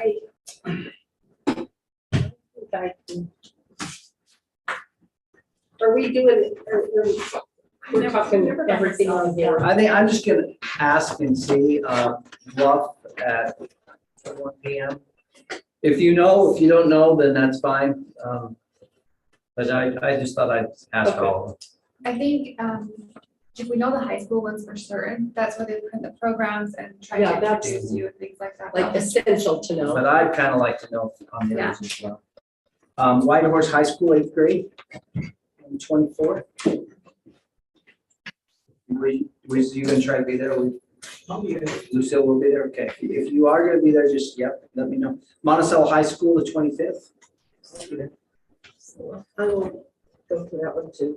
One of you. I usually. At this point, I'm of the understanding that the Navajo Nation President Nez will be there as well. And if that's the case, we'll have him on the stand and recognize To him. Monticello. Yes. Monticello? Mhm. I thought it was election year. So, he's been invited by one of their two, I don't know exactly which one, but he said I was invited by one of the graduating seniors. And there's two Native students graduating, so, and he said, I'm gonna try to be there. So I guess his schedule can always change, but that's what he informed me. Which of you And I two be will there. present? I can tell, well, who we need, let them know. Do you just want to present? Yeah. Do you want to present with some, which one of you? Don't matter, I don't care either. And some graduation stickers just have list on their school board member. But as long as somebody's there, Yeah, do you just want that's to put the that? Just put member of the school board. I'm gonna put school board member. Okay. Or, just school board. listed. Okay. And then it's. TES, I'll probably visit with Nelson about that one. Monument Valley High School, that's 8th grade. And then Montezuma Creek, 6th grade is also on the 25th. So you wouldn't be able to make both of those. I'll be there. You'll be at Monticello? Okay. Monticello. San Juan High, 5 o'clock on the 26th. I will be. Steve, Mary. Yeah, someone's. Are you gonna try to go to that one too, Lisa? Monticello Elementary at 1 o'clock. Yeah. Navajo Mountain, 9 a.m. on Friday. There you go down. We haven't gotten there yet. On our way back. Monument Valley's at 2. So many. Yeah, okay, you're right. Lyman Elementary, 8:30 on the. I will. Yeah. What? Oh, wait. Or ARL on the 9:30. ARL. Oh, okay, I got Latin Elementary. And then Whitehorse High School on the 28th of. Anyone else? Okay. So let me just run by the high school ones really quick to review. For Monticello High, I have Lucille and Mary. For San Juan High, I have Steve, Mary, Lucille. For Navajo Mountain, Lucille, and we'll find out about Nelson. I'm sure he'd probably be there. So Monument Valley, Lucille, probably Nelson. And then Whitehorse, probably Nelson as well, and Lucille. Is that correct? Okay. So time out, we haven't heard anything about these retirement events. Are they gonna let us know? Or what are we doing? They're down there on the They're bottom. on the bottom. But I know, are they gonna let us know to come, not come? What do they want? Just come. I I think told they're them just that I inviting you needed the to those dates and events. time so that you could be there. Oh, so I've got one this Friday. Yeah. And next Friday. Okay, so Monticello Elementary at 2.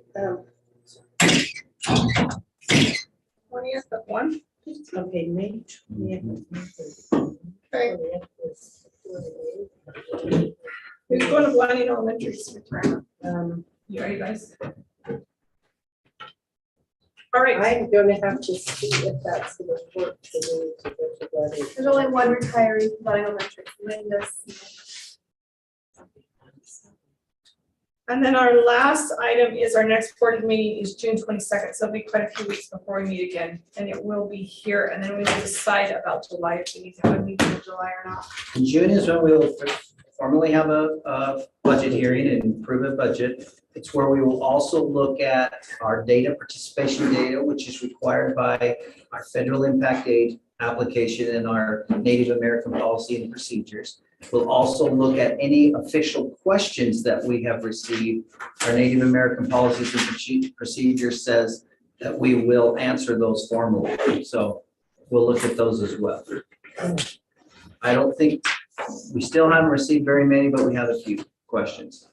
So. I think that's it. We are adjourned. Thank you. And thank you for coming.